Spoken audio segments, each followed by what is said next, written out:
बिस्मिल्लाहिर्रहमानिर्रहीम। 10th class की physics के साथ बेटा हमारा नेक्स्ट टॉपिक है types of mechanical waves. Board point of view से बहुत इंपॉर्टेंट टॉपिक है। मैंने अपना ये टॉपिक जो सा है ये वाइट बोर्ड पे भी लेक्चर प्रिपेयर किए हुए हैं, लेकिन आई डोंट नो किसी टेक्निकल इशू की वजह से मेरी वो वीडियोज़ यूट्यूब पे अपलोड नहीं हो पा रही, तो फिर मुझे लास्ट मोमेंट पे इसको स्क्रीन रिकॉर्डिंग करनी पड़ रही है। मैंने बड़े बेहतरीन तरीके से 2 लेक्चर्स रेडी किए हुए इसके, तो इंशाल्लाह अगर कल तक मेरे वो दोनों वीडियोज़ अपलोड हो जाती हैं तो फिर मैं ये लेक्चर आपको फॉरवर्ड या सेंड नहीं करूँगा, दैन मैं उसी के साथ जाऊँगा। लेकिन इसके साथ मैंने आपकी आसानी के लिए 2 एनिमेशंस तैयार कर ली हुई हैं ताकि लेक्चर आपको बड़ी आसानी से समझ आ जाएगा। लेक्चर है ही बड़ा आसान है। बोर्ड पॉइंट ऑफ व्यू से बहुत इंपॉर्टेंट टॉपिक है। इन दोनों में से एक क्वेश्चन अक्सर बोर्ड में लॉन्ग क्वेश्चन में आ जाता होता है। तो टाइप्स ऑफ मैकेनिकल वेव्स को बेटा स्टार्ट करते हैं। आपकी टेक्स्ट बुक के पेज नंबर 8 के ऊपर ये आर्टिकल मौजूद है। स्टार्ट में लिखा है जी, depending upon the direction of displacement of medium. कहता है जी मीडियम है जो हमारे पास, उसके जो पार्टिकल्स हैं उसकी डिस्प्लेसमेंट के एतबार से with respect to direction of the propagation of wave itself, mechanical waves may be classified as longitudinal or transverse। सबसे पहले तो ये देखें कि वेव्स हमने डिस्कस किया था किसी मीडियम में पैदा होंगी। मीडियम सॉलिड हो सकता है, लिक्विड हो सकता है, गैस हो सकती है। हमने पानी में वेव्स पैदा की थी, हमने रस्सी में पैदा जो वेव्स की थी वो भी एक मीडियम थी, रस्सी भी, पानी भी मीडियम था। ठीक है जी। तो लिखा है depending upon the direction of displacement of medium, कि मीडियम के अंदर जो डिस्प्लेसमेंट होता है उसकी डायरेक्शन के एतबार से जो वेव की प्रोपोगेशन है, जो वेव मुंतकिल होती हैं, वो 2 तरह की हैं। ठीक है। आप ये सपोज़ कर लें, आप ये फ़र्ज़ कर लें कि अगर हमारे पास मीडियम के पार्टिकल्स, जिस तरह के रस्सी के अंदर बेटा हमने अपने हाथ को अप एंड डाउन मूव किया था, तो रस्सी के पार्टिकल्स फिर अप एंड डाउन हरकत कर रहे थे। जेन में रखें, रस्सी के पार्टिकल्स अप एंड डाउन हरकत कर रहे थे, वाइब्रेट कर रहे थे। तो वेव किधर जा रही थी? वेव आपके हाथ से राइट डायरेक्शन में जा रही थी। रस्सी के particles up and down vibrate कर रहे थे, वेव दाएं तरफ या बाएं तरफ जा रही थी। तो वेव दाएं तरफ हो या बाएं तरफ हो, रस्सी के पार्टिकल्स जब अप एंड डाउन वाइब्रेट करेंगे तो दोनों के दरमियान बेटा क्या होगा? 90 डिग्री एंगल होगा। दोबारा सुने, जब रस्सी के अंदर वेव्स हमने पैदा की थी तो हमने अपने हाथ की मदद से रस्सी को अप एंड डाउन मूव किया था, तो हमारे हाथ की जो वाइब्रेटरी मोशन थी वो अप एंड डाउन थी। रस्सी के पार्टिकल्स की वाइब्रेटरी मोशन भी अप एंड डाउन थी। अब रस्सी दाएं तरफ बंधी हुई है तो वेव्स दाएं तरफ जाएंगी, बाएं तरफ बंधी हुई है तो वेव्स बाएं तरफ जाएंगी। तो बेटा रस्सी के अंदर पैदा होने वाले वेव्स की डायरेक्शन राइट या लेफ़्ट हो सकती है। तो अगर हमारे हाथ और जो रस्सी है, जो मीडियम है, उसके पार्टिकल्स की डिस्प्लेसमेंट अप एंड डाउन थी, तो उसके मुताबिक जो वेव बन रही है वो राइट या लेफ़्ट जा रही है, तो वो उसके 90 डिग्री पे जा रही है ना बेटा। फिर दूसरी तरफ अगर हम स्प्रिंग की बात करें, स्प्रिंग को हम कभी दबाएं कभी खींचें, फिर दबाएं फिर खींचें, तो ये भी एक वेव पैदा हो रही है। अब हमारे दबाने और खींचने के दरमियान में बेटा, ठीक है, स्प्रिंग के पार्टिकल्स की वाइब्रेशन और वेव की डायरेक्शन सेम है, यानी कि जिस डायरेक्शन में स्प्रिंग के पार्टिकल्स दब रहे हैं या खींच रहे हैं, खिंचाव पैदा हो रहा है, उसी डायरेक्शन में वेव ट्रैवल कर रही है। इस केस के अंदर वेव और पार्टिकल्स के दरमियान एंगल है 0 का। रस्सी वाले केस में रस्सी के particles up and down vibrate कर रहे थे, वेव दाएं तरफ या बाएं तरफ जा रही थी, तो एंगल था 90 का। वेव और पार्टिकल्स के दरमियान, यानी कि मीडियम के पार्टिकल्स के दरमियान स्प्रिंग को दबाने और खींचने के दौरान जो वेव पैदा हो रही है, इसमें स्प्रिंग के पार्टिकल्स और वेव के दरमियान का एंगल बेटा जो सा है वो है 0। तो इसका मतलब ये होगा कि 2 तरह की सिचुएशंस हो सकती हैं। तो उसी मुनासबत से मैकेनिकल वेव्स की बेटा 2 टाइप्स होती हैं। अब इन 2 टाइप्स को मैं फर्दर डिस्कस करता हूँ आपके साथ। ठीक है स्टूडेंट्स। तो हमारी पहली टाइप है लॉन्गिट्यूडनल वेव। इसको मैं अलग वीडियो के अंदर आपसे डिस्कस करता हूँ अभी।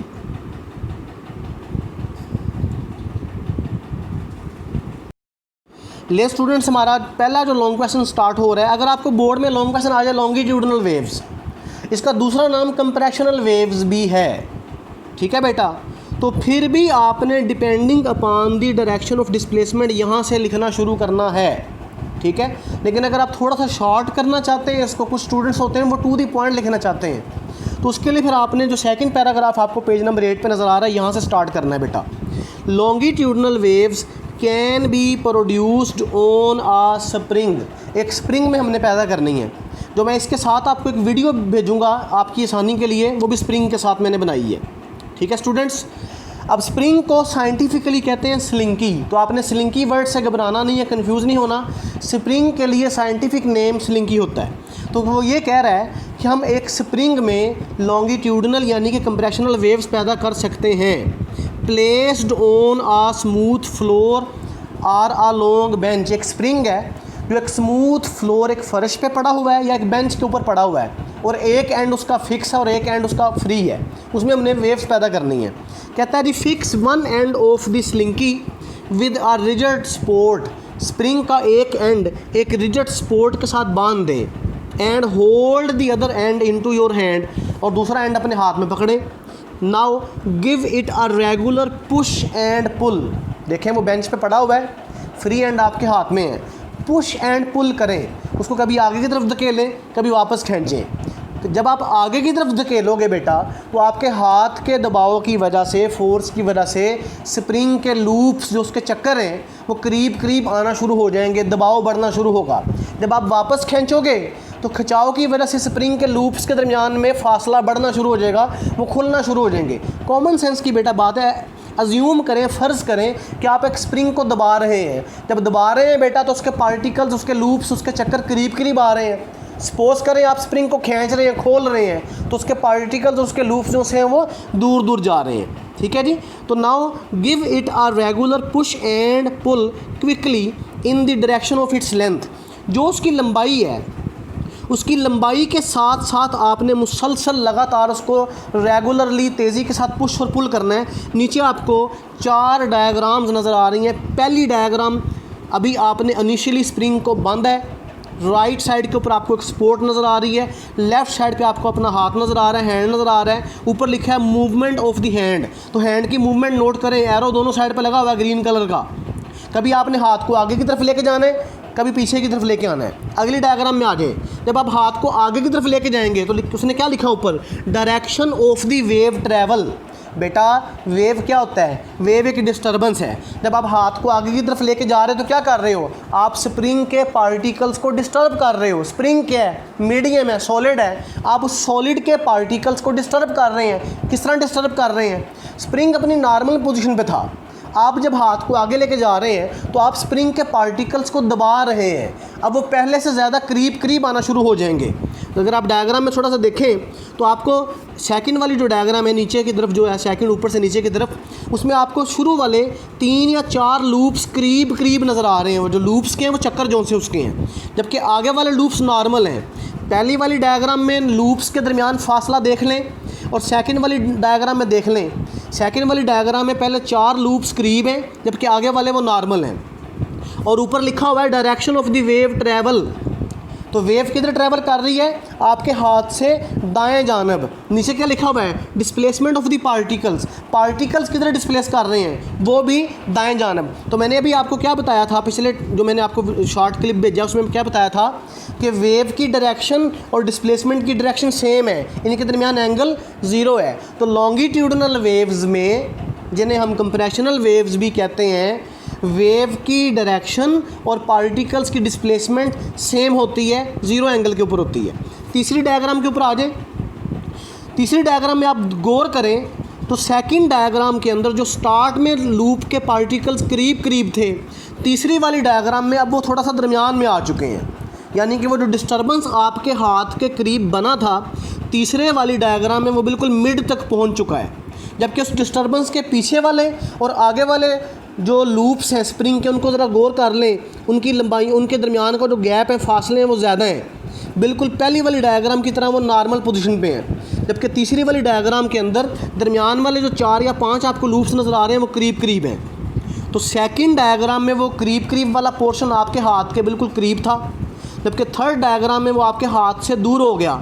और जब लास्ट डायग्राम में, फोर्थ वाली डायग्राम में देखें, वो बिल्कुल लास्ट तक पहुँच चुका है। ये जो एरो है वो आपको क्या बता रहा है? वो ये बता रहा है कि वो जो डिस्टर्बेंस था जो आपके सेकंड डायग्राम में आपके हाथ के करीब है, थर्ड वाली डायग्राम में मिड में चला गया और फोर्थ वाली डायग्राम के अंदर लास्ट पे चला गया, वो ये बता रहा है कि ये डिस्टर्बेंस यानी कि वेव है जो आहिस्ता आहिस्ता आगे की तरफ ट्रैवल कर रही है। जब आप अपने हाथ को आगे की तरफ लेके जाओगे तो स्प्रिंग के वो रीजन्स जो करीब करीब आ जाएंगे वो बनेंगे। जब हाथ को वापस लेके आओगे तो स्प्रिंग के जो लूप्स हैं उनके दरमियान खिंचाव पैदा होगा, वो दूर दूर जाना शुरू हो जाएंगे। बेटा डायग्राम पे तवज्जो करें, स्प्रिंग के वो हिस्से जहाँ पर पार्टिकल्स अपनी नॉर्मल पोजीशन से ज़्यादा करीब हैं दबाव की वजह से, उनको कहते हैं कंप्रेशन। कंप्रेशन का मतलब है दबाव। जबकि वो हिस्से जहाँ पर खिंचाव की वजह से स्प्रिंग के पार्टिकल्स दूर दूर नज़र आ रहे हैं, उनको बोलते हैं रेयरफैक्शन। क्या बोलते हैं? रेयरफैक्शन। तो एक सिंगल जो लॉन्गिट्यूडनल वेव होती है, एक सिंगल लॉन्गिट्यूडनल वेव दो हिस्सों पर मुश्तमिल होती है। एक हिस्सा है कंप्रेशन और दूसरा हिस्सा है रेयरफैक्शन। ये दोनों हिस्से इकट्ठे कभी नहीं होते। चौथी डायग्राम में देखें, कंप्रेशन के बाद क्या नज़र आ रहा है? रेयरफैक्शन। रेयरफैक्शन के बाद क्या नज़र आ रहा है? कंप्रेशन।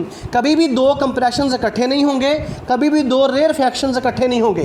तो इनको क्या कहते हैं? इनको बोलते हैं alternating compression and rarefaction. Alternating का मतलब है मुतबादल, एक को बदल के जो आएगा। तो कंप्रेशन को बदल के अगला हिस्सा क्या आएगा? रेयरफैक्शन। रेयरफैक्शन को बदल के अगला हिस्सा क्या आएगा? कंप्रेशन। अब हम नीचे वाला पैराग्राफ रीड करते हैं, बहुत आसान बहुत इजी क्वेश्चन है बेटा। कहता है जी, a series of disturbance in the form of waves will start moving along the length of the slinky. जब आप अपने हाथ को रेगुलर आगे और पीछे पुश करोगे तो क्या होगा? अ सीरीज़, एक सिलसिला हो जाएगा शुरू। किस चीज़ का? डिस्टर्बेंस का, खलल का। इन द फॉर्म ऑफ वेव्स, मैंने आपको अभी बताया है। आप सेकंड वाली डायग्राम देखें, जो आपके हाथ के करीब बहुत हिस्सा दबा हुआ है बेटा, वो डिस्टर्बेंस है। थर्ड वाली डायग्राम में वो डिस्टर्बेंस मिड में आ गया। फोर्थ वाली डायग्राम में वही डिस्टर्बेंस लास्ट तक चला गया।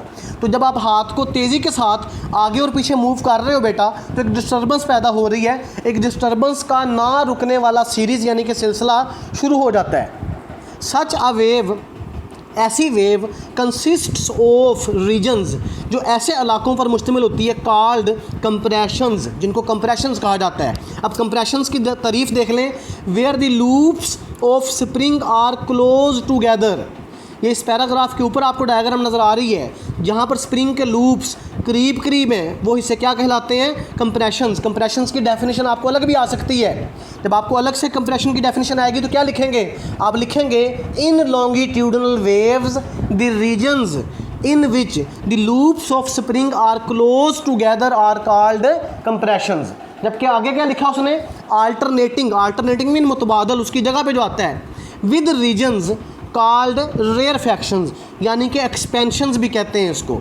एक्सपेंशंस या रेयरफैक्शंस क्या होते हैं? Where the loops are spaced apart, जहाँ पर लूप्स एक दूसरे से दूर दूर हैं। In the regions of compressions particles of medium are close together. Compressions वाले हिस्सों में लूप के जो पार्टिकल्स हैं मीडियम के, जो लूप्स हैं वो क्लोज टुगेदर हैं, एक दूसरे के करीब करीब हैं। While in the regions of rarefactions, जबकि रेयरफैक्शन वाले हिस्से में particles of medium are spaced apart, medium के पार्टिकल्स दूर दूर हैं। The distance between two consecutive compressions is called wavelength. देखें बेटा, चौथी डायग्राम में, लास्ट डायग्राम में देख लें, एक कंप्रेशन से लेकर अगले कंप्रेशन तक दरमियान में फासला जो सा है ऊपर, उसको उसने वेवलेंथ से लिखा है बेटा। वो जो वाई की शेप का आपको नज़र आ रहा है ना, उल्टा वाई लिखा हुआ है, इसे वेवलेंथ कहते हैं। इसे कहते हैं lambda, LAMBDA, it is called lambda. ठीक है students, wavelength, the length of the wave, wave की लंबाई एक कंप्रेशन से लेके अगले कंप्रेशन तक, या एक रेयरफैक्शन से लेके अगले रेयरफैक्शन तक। हमारी टेक्स्ट बुक पे जो डायग्राम आपको नज़र आ रही है, उसमें आपको जस्ट दो कंप्रेशंस और एक रेयरफैक्शन नज़र आ रहा है। लिहाजा आप एक कंप्रेशन से अगले कंप्रेशन तक का जो फासला बनता है, उसे वेवलेंथ यानी कि लैम्बडा कह सकते हैं। The compressions and rarefactions move back and forth. जब आप अपने हाथ को आगे पीछे दबाओगे तो ये कंप्रेशंस और रेयरफैक्शंस कभी आगे कभी पीछे मूव करेंगे। ठीक है students, the compressions and rarefactions move back and forth along the direction of motion of the wave, wave की सिमत के साथ साथ। Such a wave is called longitudinal wave and it is defined as. तो बेटा आर्टिकल के last पे definition लिखी हुई है, इन longitudinal waves the particles of the medium move back and forth along the direction of propagation of wave। longitudinal waves में medium के particles vibrate करते हैं, बैक एंड फोर्थ वाइब्रेट करते हैं वेव की सिमत के पैरेलल, वेव की सिमत के साथ साथ ही वाइब्रेट करते हैं। ले स्टूडेंट्स, यहाँ तक आपका ये टॉपिक है। अगर आपको लॉन्गिट्यूडनल वेव आ जाता है लॉन्ग क्वेश्चन में, तो आपने सबसे स्टार्ट पे बेटा ये डेफिनेशन लिखनी है, फिर आपने पेज नंबर 8 के ऊपर सेकंड पैराग्राफ के ऊपर हेडिंग देनी है एक्सप्लेनेशन की, और इसको आपने बिल्कुल डेफिनेशन के ऊपर तक जहाँ लिखा हुआ है सेकंड लास्ट लाइन के अंदर मोशन ऑफ द वेव तक याद करना है। और बेटा इसके बाद आपने या स्टार्ट में डायग्राम बना देनी है एक्सप्लेनेशन के साथ ही, एक्सप्लेनेशन का जो पैराग्राफ है उसको लिखने के साथ ही 4 डायग्राम बना दें, या लास्ट पे भी बनाई जा सकती हैं। वैसे मेरा कहना ये है कि आप इसको दरमियान में बनाएं, एक्सप्लेनेशन का फर्स्ट पैराग्राफ लिखें, इसके बाद आप ये डायग्राम्स बना दें। ले स्टूडेंट्स, ये आर्टिकल कंप्लीट हो गया। इसके बाद में आपको अगला आर्टिकल यानी कि ले students, next long question types of mechanical wave में पेज नंबर 9 के ऊपर जो लास्ट पैराग्राफ नज़र आ रहा है आपको, यहाँ से आपका ये लॉन्ग क्वेश्चन स्टार्ट होता है। मैकेनिकल वेव्स की दूसरी टाइप है ट्रांसवर्स वेव्स। तो कहता है कि we can produce transverse waves with the help of a slinky. जिस तरह हमने स्प्रिंग की मदद से लॉन्गिट्यूडनल या कंप्रेशनल वेव्स पैदा की हैं, उसी तरह हम बिल्कुल स्प्रिंग की मदद से ट्रांसवर्स वेव्स को भी पैदा कर सकते हैं। फ़र्क सिर्फ ये है कि अब की बार हमने अब हाथ को पुश और पुल नहीं करना, अब की बार हमने हाथ को अप एंड डाउन मूव करना है, बिल्कुल same. Stretch out a slinky along a smooth floor with one end. ठीक है जी, विद वन एंड, एक एंड के ऊपर स्प्रिंग को बांध लें फ्लोर के ऊपर, दूसरे एंड को अपने हाथ में ग्रास्प कर लें, पकड़ लें। Grasp the other end of slinky and move it up and down. Figure आपको नेक्स्ट पेज के ऊपर नज़र आ रही है, ये फिगर है। आपने हाथ को अप एंड डाउन मूव करना है। अगर आप हाथ के साथ देखें, आपको जो एरो अप एंड डाउन नज़र आ रहे हैं, लिखा हुआ movement of the hand from side to side. Further पढ़ते हैं बेटा इसको। A wave in the form of alternate. पिछले टॉपिक में वेव बनी थी आल्टरनेटिंग कंप्रेशंस या रेयरफैक्शंस की फॉर्म में। लॉन्गिट्यूडनल वेव्स में 2 रीजन्स थे जिन पर वेव मुश्तमिल थी।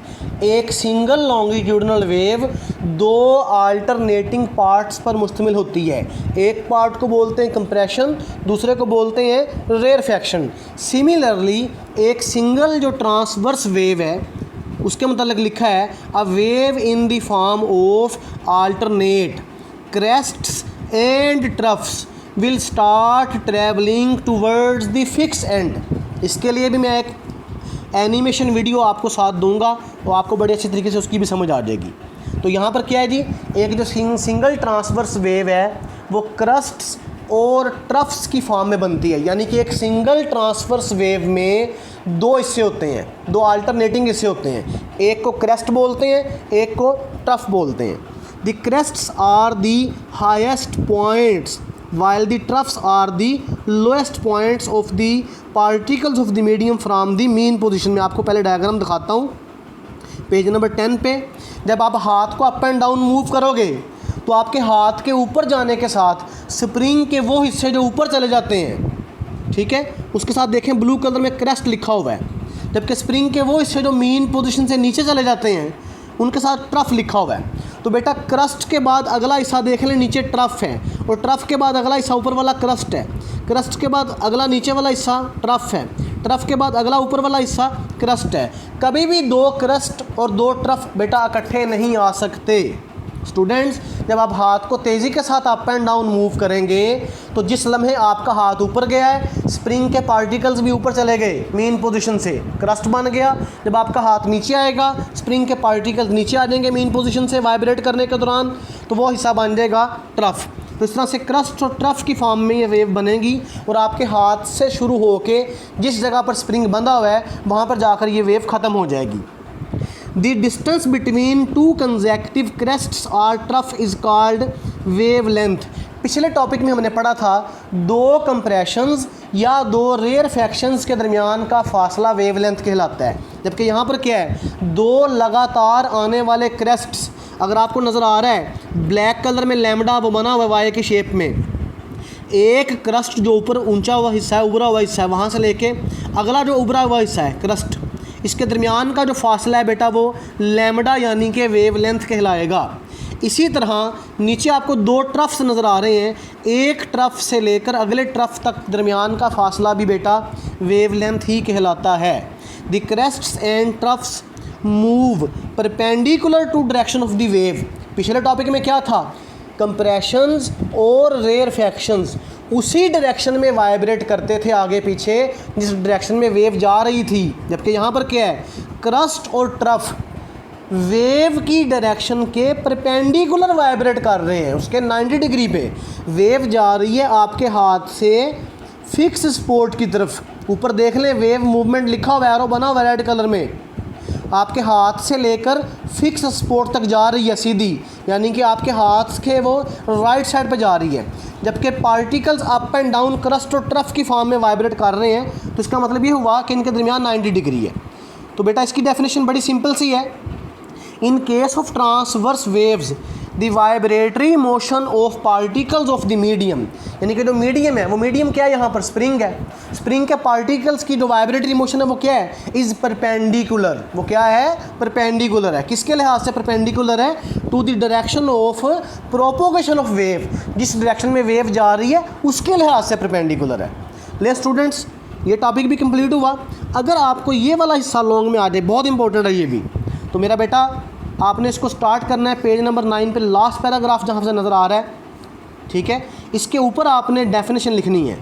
तो डेफिनेशन आपको लास्ट पे नज़र आ रही है इस आर्टिकल के, in case of transverse waves the vibratory motion of particles of the medium is perpendicular to the direction of propagation of wave. ये बेटर डेफिनेशन लिखेंगे, इसके बाद एक्सप्लेनेशन की हेडिंग देंगे बेटा, और एक्सप्लेनेशन में पेज नंबर 9 पे लास्ट पैराग्राफ लिखेंगे, we can produce transverse wave, यहाँ से लेके बिल्कुल डेफिनेशन से पहले तक इसको वाइंड अप कर देंगे, और लास्ट पे आप डायग्राम बनाएंगे।